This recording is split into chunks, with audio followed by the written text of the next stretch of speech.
I'm here today to talk about that protective shell that you wear all day long, rounded at your desk, maybe, or you just kind of round in order to protect yourself from the world around you, our harsh and scary world. But in order to really live, we need to live with our chest lifted, our heart wide open. So many times we blame this rounded position on gravity and the position that we assume in front of a computer or our phones. We blame this position on those external devices. But I want you to really think about, what are you protecting yourself from? I think this position reminds me of that turtle going inside into that shell of protection. So even if I give you a bunch of exercises in order to, elongate the spine, back bend just a little bit through the chest and through the mid back, you're still going to come back and assume this position if you are protecting your heart, this vulnerable, tender organ of our body that emotionally needs protection. So, can you live with a strong back and an open heart? Or is that a little bit scary for you? So, that's just something to think about. It's I look deeper. I like to look a little bit deeper. What else is going on? Why do you come back with the same problem over and over again? Why do you feel that same tension in your neck and your shoulders over and over again, even though you've got all the exercises that might make you better? Can we go a little bit deeper and look at what you are trying to protect? So let's just talk about a few exercises that you can do while you're thinking about, what is it that you're trying to protect? What emotion? So come onto your stomach. This is a Sphinx position. You can just stack the arms on top of each other, elbows are under the shoulders, and let your chest sink to the floor. See how this feels in through the low back. You may want to activate the legs or activate the glutes in order to take any tension out of the low back. And then press into the forearms, press into the elbows, lift the chest. Keep the gaze out over the fingertips so that the face and the chest are in one line. And just open through the chest.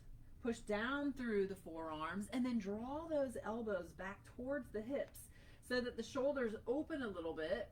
I even sometimes will take my hands, separating the hands, opening so that the upper arms rotate externally, drawing that chest up and forward from the strength of those arms pressing down towards the floor. And then breathe. If you are in a position of sitting or rounded at a desk during the day,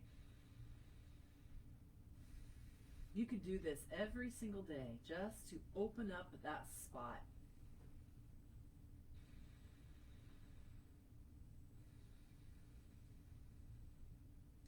Sphinx pose. One of the ways to open the heart, open the chest.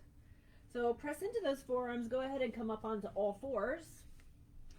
Traditional cat-cow. Inhale and arch, and just let that spot between the shoulder blades sink to the floor. Gently look up. Round. You don't want to push too much into the rounding, because then you just perpetuate that rounded posture.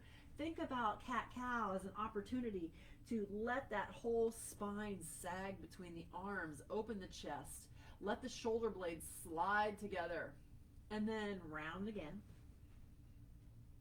So in essence, you're mobilizing that middle of the spine. For women, right around the bra line. Men, behind that nipple line, so that you're opening that spot. This area of the spine is foundational for good shoulder movement, good neck movement. It has to move. If this area gets too stiff and doesn't extend, it makes it hard to reach overhead. It makes it hard to look overhead without any pain in the neck. So the next pose, sit back onto your heels if you can. Maybe you need to prop on a block here. But moving to camel pose. So you come up nice and high into a high kneeling position. So camel pose, in order to open up, is just as much about opening in the hips, extending through the hips. What extends the hips? Nice strong glutes.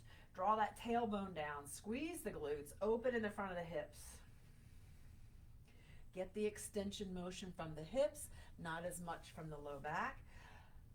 I don't have a full camel pose because I am really restricted in these positions. Drawing that tailbone down, I interlace my fingers. Take the hands down towards the heels, shoulder blades down the back, and then lift the chest.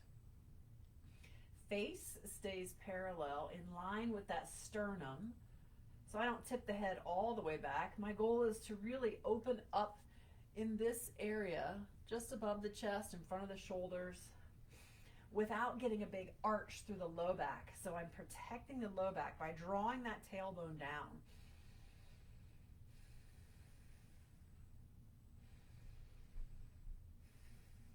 And a few breaths in camel pose. And then just come out of it. But there are some risks. There are some risks to living with an open heart. So pay attention. When you really open your heart to yourself and to others around you, do you get that sense that you want to go back into that protective shell, or can you stay with that heart wide open? So just pay attention. See how these poses feel in your body. And also this new idea about maybe it's not just the sitting posture that keeps you rounded. Maybe you are internally protecting that heart from the harsh world around you. I'm Stephanie Carter-Kelly, a physical therapist that uses yoga in everything that I do. This whole month of February, you can get my neck and shoulders online workshop. The goal is to relieve the tension in those neck and shoulders. So there's a link below, check it out. If you're interested in that online workshop, there's lessons, short yoga practices, and also assessment, a way for you to go step by step and assess what area do you really need to pay attention to relieve that neck and shoulder tension. Have a great rest of your day. Namaste.